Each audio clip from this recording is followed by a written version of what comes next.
Agora sim, olá minha gente querida. Gente amada do meu coração, estamos começando mais uma edição do programa Ronda da Cidade, aqui pelo canal 16.1 TV Foz, para todo o Espírito Santo. E vamos aos destaques de hoje do Ronda, porque mãe e filho estão desaparecidos em Alegre, no sul do estado. A polícia conseguiu desarticular uma quadrilha que atuava em roubos na zona rural de Pinheiros. Investigação do assassinato de um menino de 12 anos em Linhares. Uma moradora de Linhares está procurando a família biológica na Bahia. E familiares de jovem que foi lutar na Ucrânia conversaram com nossa equipe sobre a situação, sobre o drama que estão vivendo. Estas e outras notícias a partir de agora no Ronda da Cidade, que já está no ar.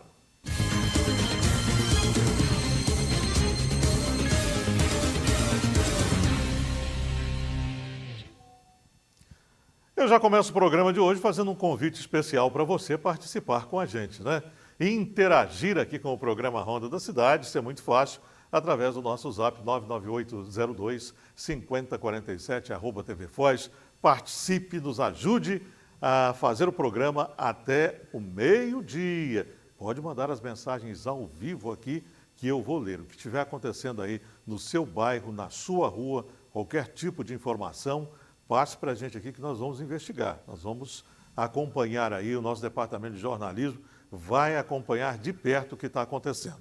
Bom, eu quero começar com essa notícia que vem lá do sul do estado, porque uma mãe e uma criança estão desaparecidos e isso está causando, assim, uma preocupação enorme dos familiares. Imagine, né? A pessoa desaparecer de repente. E esse é um dos casos que tem chamado a atenção da imprensa, chamado a atenção de todos aqui no Espírito Santo, porque essa mãe desapareceu em Alegre. Nós temos o VT? Coloca na tela. O desaparecimento de Natália Alves da Silva e do pequeno Pietro Valentim, de 6 anos, causa angústia e desespero. Eles foram vistos pela última vez durante o Rodeio do Trabalhador no Parque de Exposições de Alegre, no dia 1º de maio, e desde então não fizeram mais contato. Segundo a família, Natália saiu de casa pela manhã após ser mordida por um cachorro e à tarde foi com os filhos para o evento. Durante a noite, parentes tentaram contato, mas não conseguiram. Uma das filhas contou que a mãe estaria ingerindo bebida alcoólica. Horas depois, uma das crianças foi encontrada sozinha e chorando. O pai voltou ao local e conseguiu resgatar o outro filho, que é autista. Natália, no entanto, se recusou a ir embora. Pouco tempo depois, familiares descobriram que a própria Natália havia anunciado no evento que tinha perdido o filho Pietro. Essa foi a última informação sobre os dois. Imagens de segurança ainda mostram Natália caminhando pela região central e voltando em direção ao parque. Depois disso, mãe e filho desapareceram. É preocupante, né? É preocupante esse caso aí da mãe, a Natália e o Pietro, que estão desaparecidos lá em Alegre, e as pessoas podem ajudar. Você pode contribuir dando informações aí para a polícia através do 190, através do 181, ajudando aí a esclarecer esse caso aí de desaparecimento. Agora imagine a situação da família, né? Como é que está vivendo esse drama aí. No programa de hoje nós vamos mostrar um outro drama de uma família aqui de São Mateus. O filho resolveu ir para a guerra da Ucrânia, né? Depois de conhecer amigos lá nas redes sociais. E, infelizmente, a notícia não é muito boa, porque esse rapaz, a informação é de que ele acabou morrendo em combate lá na Ucrânia. Então, nós conversamos com a mãe e a irmã do Jardel. Elas vieram aqui, deram um depoimento e daqui a pouco a gente vai colocar no programa. Bom, agora eu vou trazer essa informação de que a polícia conseguiu desarticular uma quadrilha que atuava em roubos na zona rural de Pinheiros. Eles aterrorizavam, Esses homens aterrorizavam aí os moradores da zona rural. O cara sua camisa, trabalha, luta, né? E, infelizmente, ele às vezes é vítima aí, o cara vai lá e leva os produtos que ele tanto batalhou, né? No caso de pimenta, café, nós estamos aí na época da colheita e a polícia tem intensificado aí o trabalho na zona rural, não só de São Mateus, mas em toda a região, né? Coloca na tela. Uma ação integrada das polícias civil e militar resultou na prisão de 3 homens suspeitos de envolvimento em roubo a uma propriedade rural em Pinheiros. Parte dos bens levados foi recuperada durante a operação. As prisões ocorreram ao longo dos últimos dias em diferentes municípios da região. A primeira aconteceu na quinta-feira, quando um suspeito de 18 anos foi localizado em Boa Esperança. Na casa dele, os policiais encontraram eletrodomésticos roubados da fazenda.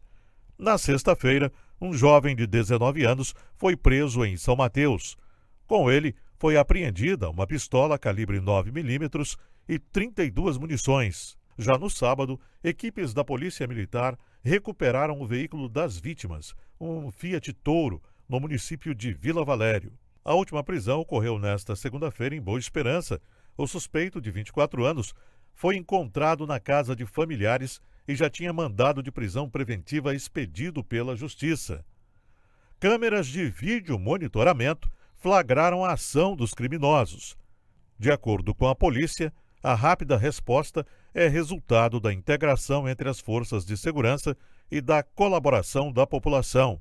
Com o início do período de colheita, a polícia informou que vai intensificar o policiamento nas áreas rurais para garantir mais segurança aos produtores da região.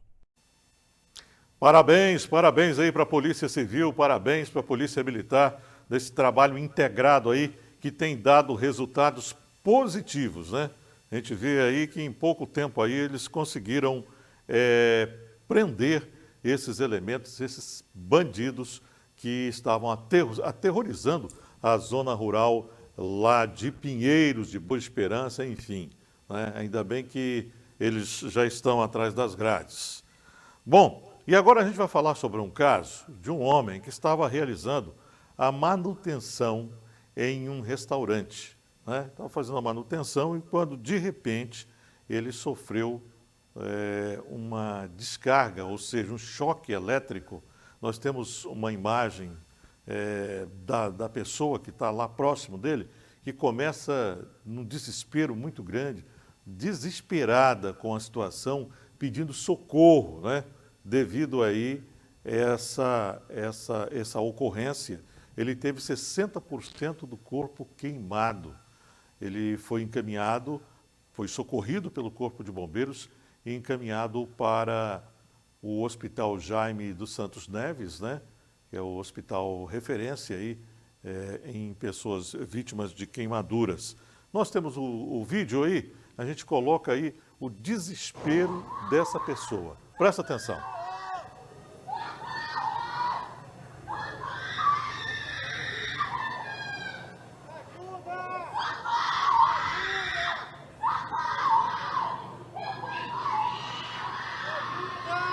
Que triste, né?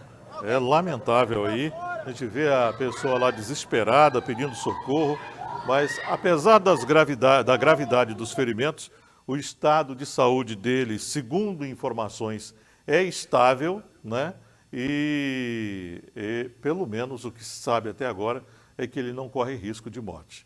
E a gente espera mesmo pela recuperação aí desse cidadão que estava trabalhando, né? E infelizmente aconteceu esse acidente lá junto à rede elétrica. Então, é um alerta. Eu estava agora há pouco conversando com o pessoal do Corpo de Bombeiros que faz esse alerta. Não é? Muito cuidado. Qualquer tipo de manutenção que você vai fazer próximo à rede elétrica, tenha todo o cuidado possível, porque um acidente pode acontecer.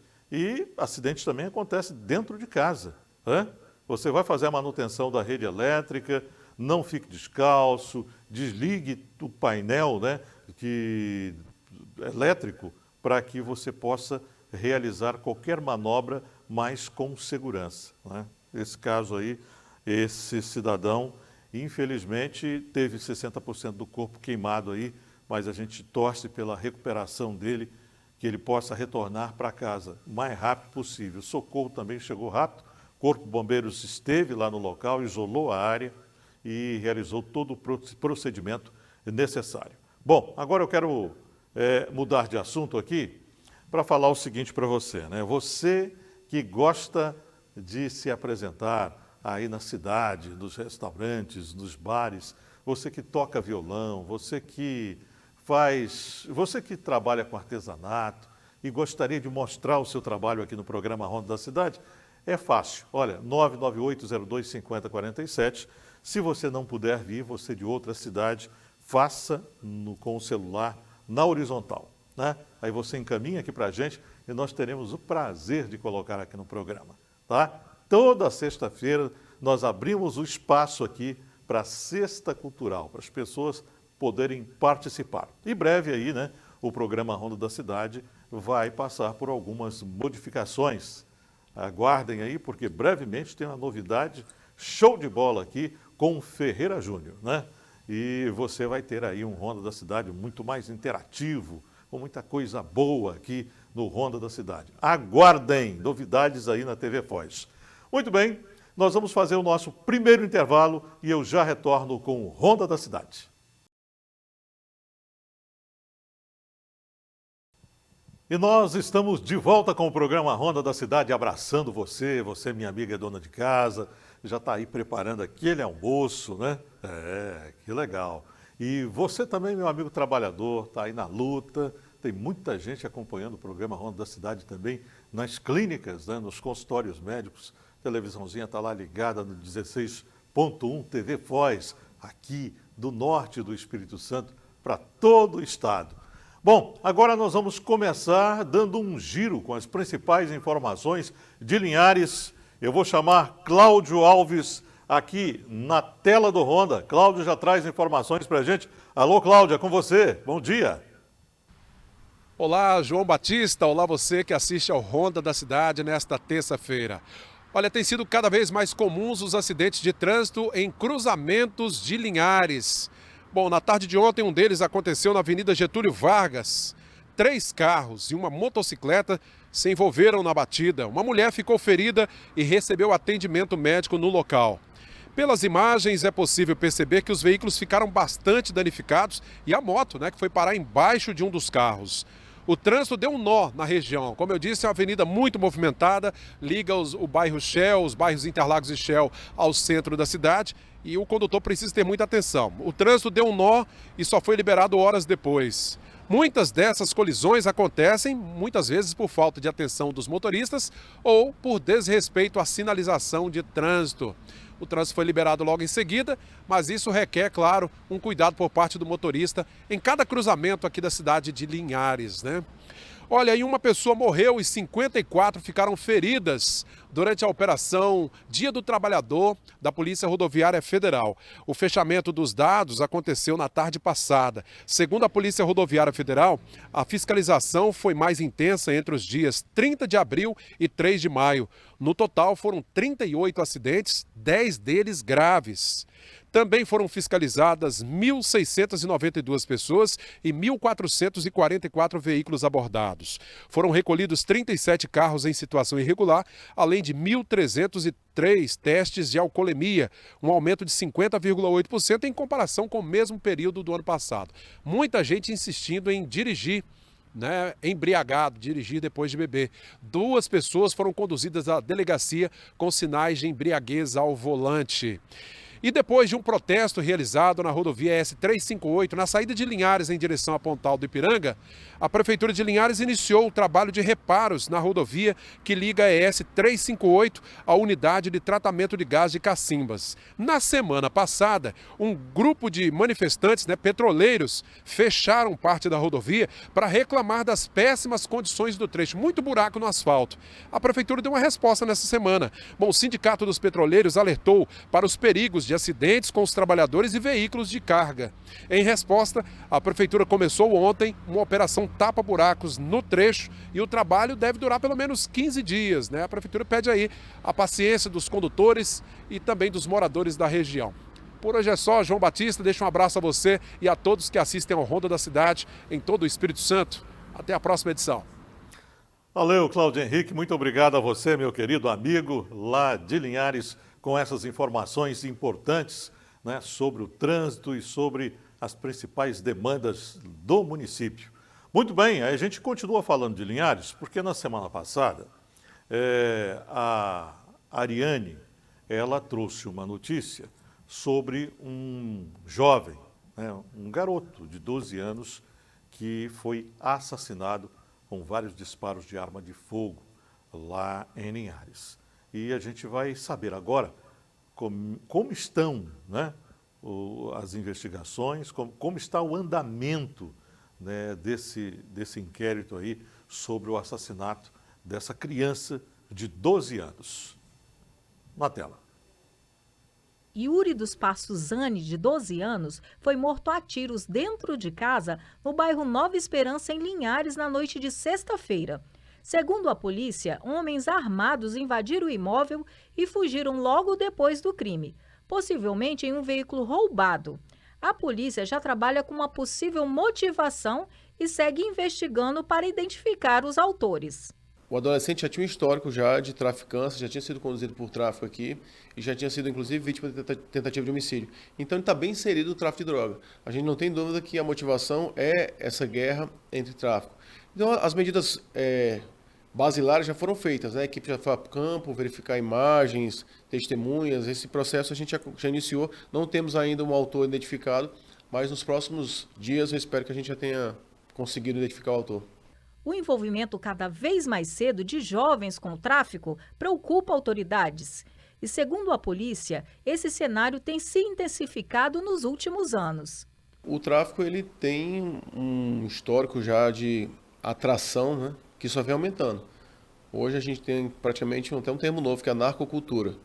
A gente tem incentivos para os jovens participarem do tráfico pela questão financeira, pela questão artística, cultural, local. E não tem outra resposta que a polícia possa dar ao Estado do que discutir a questão da menoridade penal. O que mais chama atenção neste caso é o envolvimento precoce de jovens com a criminalidade. E a polícia destaca que não é preciso só ações sociais, mas também atualizações nas leis. Outra discussão é sobre o que prevê o Estatuto da Criança e do Adolescente. Criado para proteger, ele também entra no debate quando o assunto é a associação dos adolescentes com o crime. Se a ideia do ECA é proteger o jovem, está sendo completamente oposto. Ele é cooptado de forma muito maior e as facções usam essa legislação como uma forma de existência para esse sistema se perpetuar. E para esclarecer esse crime, a polícia reforça que a participação da população é fundamental. E as informações podem ser passadas de forma anônima. As pessoas ainda têm que discutir isso, porque as pessoas ainda têm muito medo, acham que o 81 vai identificar, e não é assim que funciona. A delegacia não tem a menor condição de identificar a pessoa que está dando ajuda. E muitas pessoas sabem o que aconteceu. Às vezes é um parente, você desconfia, então assim, é primordial a participação da sociedade. É uma pena, viu? A gente ouviu a notícia dessa, né? Que um garoto, né? Uma criança envolvida com o tráfico de drogas, e acabou perdendo a vida. Foi assassinada aí com vários disparos de arma de fogo. Agora imagine você que perigo é esse que esse garoto oferecia, né? O tráfico recruta e ele mesmo pune. É isso. Ele recruta o adolescente, o jovem, né, prometendo um monte de coisas, aí depois, quando o jovem ali sai da linha, acaba sendo eliminado, sendo punido, tá? Minha gente, mudando de assunto agora, um homem foi atropelado em Mantenópolis, no centro da cidade. Nós temos essas informações mais concretas aí, mais detalhes. Coloca na tela, Kelly. A Polícia Civil já investiga um atropelamento ocorrido no bairro Bela Vista, no município de Mantenópolis. O senhor que foi atropelado enquanto estava em via pública, sentado ou deitado, acabou sendo atropelado por um veículo. O condutor do veículo prestou socorro, ele aguardou a chegada do SAMU, o SAMU atendeu o senhor. No entanto, no outro dia, esse senhor acabou falecendo. Bom, Com relação ao condutor, ele já foi ouvido na delegacia da Polícia Civil. Durante a ocorrência, ele passou pelo teste do etilômetro e testou negativo para o consumo de álcool. E até o final dessa investigação, iremos tentar definir aí da melhor maneira, tentar identificar da melhor maneira aí como que se deu a dinâmica dos fatos, todas as circunstâncias. Iremos trazer mais informação para a sociedade e depois encaminhar toda essa investigação para o Ministério Público e para o Poder Judiciário. Tá aí a fala do delegado da Polícia Civil lá de Mantenópolis, explicando aí a situação em relação a esse homem que foi atropelado. Muito bem. E uma moradora de Linhares, ela está procurando por familiares, né, pela família biológica. Quem traz as informações é a Ariane. Coloca na tela para a gente. Uma história que começou há 25 anos na cidade de Buerarema, no sul da Bahia. Ainda bebê, a Vitória foi entregue para adoção a um casal na feira de Buerarema e posteriormente veio morar no Espírito Santo. Foi lá na feira de Buerarema, a Gidalva da Silva Machado e Helenísio dos Santos. Ele, na verdade, ele é conhecido, meu pai, de criação por Cabelo de Aiá. E minha mãe adotiva, ela é conhecida lá na feira de Buerarema por Neguinha. Os pais de criação, seu Helenísio e dona Gidalva, pouco souberam informar sobre a família biológica dela. Mas a Vitória não desiste e quer muito saber a origem da sua história de vida. Peço a Deus aqui que Deus ele possa, né, estar realizando nosso sonho aqui, né, peço a Deus que Deus realize meu sonho de um dia eu poder encontrar os meus pais. O último contato que ela disse ter tido com o pai biológico foi num encontro entre eles quando ela tinha somente 2 anos de idade. E para quem acompanha o drama da Vitória e deseja ajudar com alguma informação, o telefone de contato é 27 99 666 5802. Repete aí. 27 99 666 5802. É isso aí. Ela quer reencontrar a família, os pais biológicos, lá na Bahia. Obrigado aí, Cláudio Alves. Pensei que era a Ariane, mas é nosso companheiro Cláudio Henrique. Cláudio Henrique, né?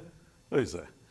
Minha gente, agora eu quero falar da Pedreira Matar, que é parceira aqui do programa Ronda da Cidade. A Pedreira Matar, lá você encontra brita, pedra amarroada, encontra areia lavada, areia industrial, tudo pelos menores preços aqui da região. 99771-9425. Pedreira Matar, nessa você pode confiar. São 11h50, estamos de volta com o nosso programa Ronda da Cidade. Olha, a Polícia Militar e juntamente com a Polícia Penal realizaram uma operação na tarde desta segunda-feira em Pedro Canário, né? E uma mulher de 44 anos, apontada como uma das lideranças da facção Primeiro Comando da capital, PCC, né, foi presa pela polícia. A suspeita era alvo de uma operação deflagrada anteriormente pelo Grupo de Apoio e Combate ao Crime Organizado, GAECO. O comandante da Polícia Militar de São Mateus, o Major Bergamin, né, ele está na capital e ele vai dar uma entrevista coletiva para os órgãos de imprensa. Não vai dar tempo a gente colocar hoje, eu estou vendo aqui que não chegou nada lá da secretaria até agora, da assessoria, mas nós vamos colocar sim. Amanhã a gente traz essa matéria com maiores detalhes, você vai acompanhar também no Foz Notícias. Agora a gente vai falar sobre uma análise das rachaduras na segunda ponte lá de Colatina. As imagens que a gente traz essas imagens aí para que você faça uma análise. E a reportagem é de Sandro Gama na tela do Ronda. Gente, o trem tá feio, ó. Pilastra da segunda ponte, como tá trincando as duas, ó. Colatina vai ficar sem ponte nenhuma, que a outra nunca vai construir mesmo. Este vídeo, gravado por um pescador e que circulou nas redes sociais, levantou um alerta sobre a estrutura da ponte Sérgio Ceotto, também conhecida como Segunda Ponte de Colatina. uma das principais ligações da cidade, por onde passam diariamente centenas de veículos. Depois da repercussão, o CREA foi até o local para entender o que realmente estava acontecendo na estrutura. Tivemos uma demanda referente às trincas que apareceram na estrutura dessa ponte e o nosso objetivo é buscar informação.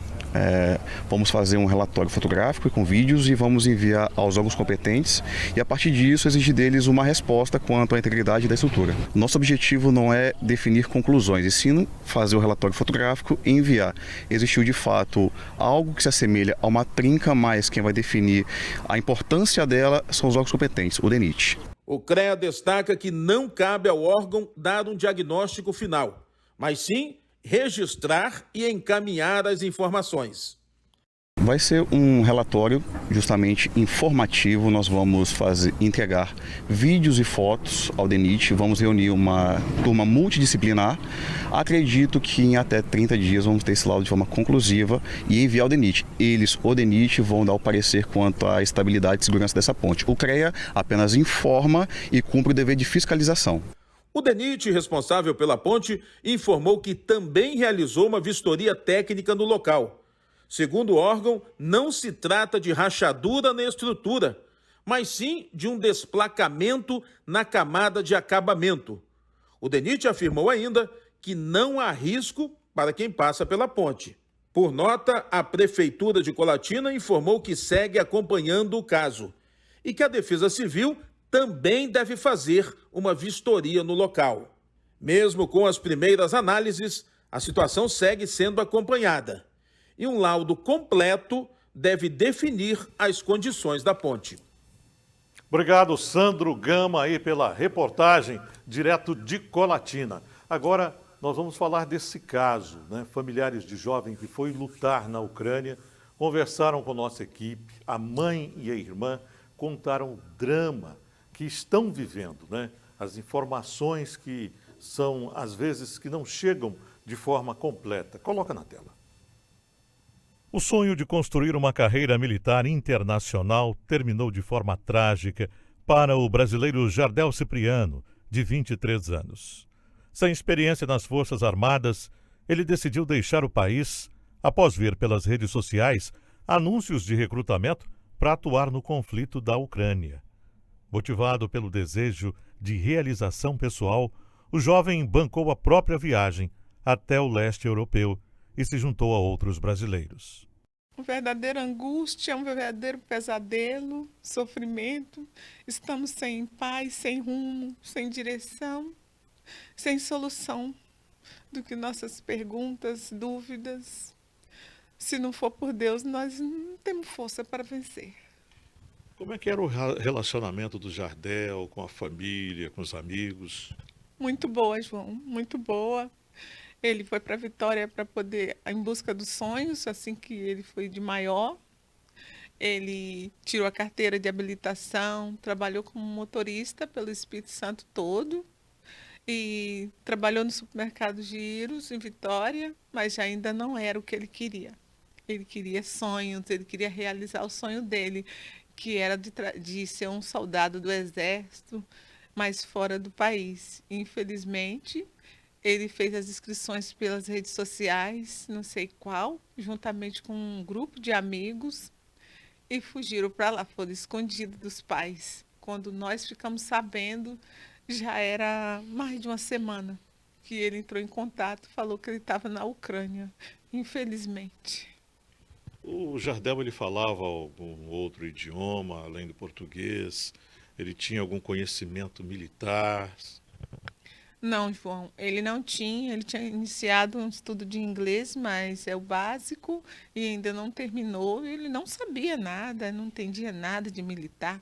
Foi na cara e a coragem e a inocência, né, João? Mas no campo de batalha, a realidade foi bem diferente do que ele imaginava. Em meio a um dos conflitos mais intensos da atualidade, marcado por combates constantes e alto risco, Jardel acabou perdendo a vida.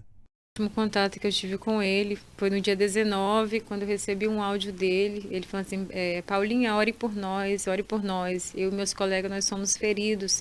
E no final ele falava, tia, eu te amo, tia, eu te amo. Foi o último contato que eu tive com ele. E dali, do dia 19 até o dia 29, que foi o dia que eu realmente recebi a notícia da morte, assim, nós vivemos um verdadeiro pesadelo. Foi dias de angústia, eu falei com minha mãe que nós estávamos vivendo luto sem saber. O caso acende um alerta para o número crescente de estrangeiros que seguem para zonas de guerra sem preparo adequado, muitas vezes em busca de propósito ou oportunidades. Realmente é um caso sério, né? Através das redes sociais, ele acabou encontrando aí esse grupo, né, de amigos lá e foram para a Ucrânia. E a gente observa que, infelizmente, Jardel perdeu a vida e pelo que a gente acompanhou e conversou aqui com a mãe e a irmã, né, elas não tiveram ajuda de ninguém até o momento, né?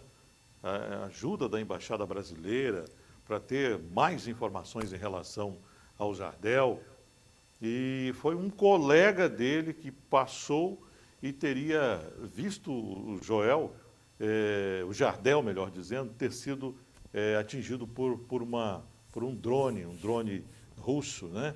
Então, é um caso assim, muito complicado. Nós estamos ainda tentando fazer contato com o sargento brasileiro que mora lá na Ucrânia, aliás, que está em combate lá na Ucrânia também, né? São brasileiros que, às vezes, vão atrás de um sonho, buscam esse sonho que, infelizmente, a guerra, ela é cruel, né? Ela derruba sonhos, não importa a idade, nacionalidade, não importa nada, né? Quantas crianças já morreram, quantas pessoas inocentes já perderam a vida nesse confronto terrível, né, entre Rússia e Ucrânia. Bom, nós não temos mais tempo, né? Chegamos ao final de mais uma edição do programa Ronda da Cidade, agradecendo a grande audiência, muito obrigado pelo carinho, agradecendo a você que nos acompanhou até agora. Fiquem com Deus, eu vou com Ele, na expectativa de retornar amanhã às 11h15 com mais um programa. Um abraço, Espírito Santo.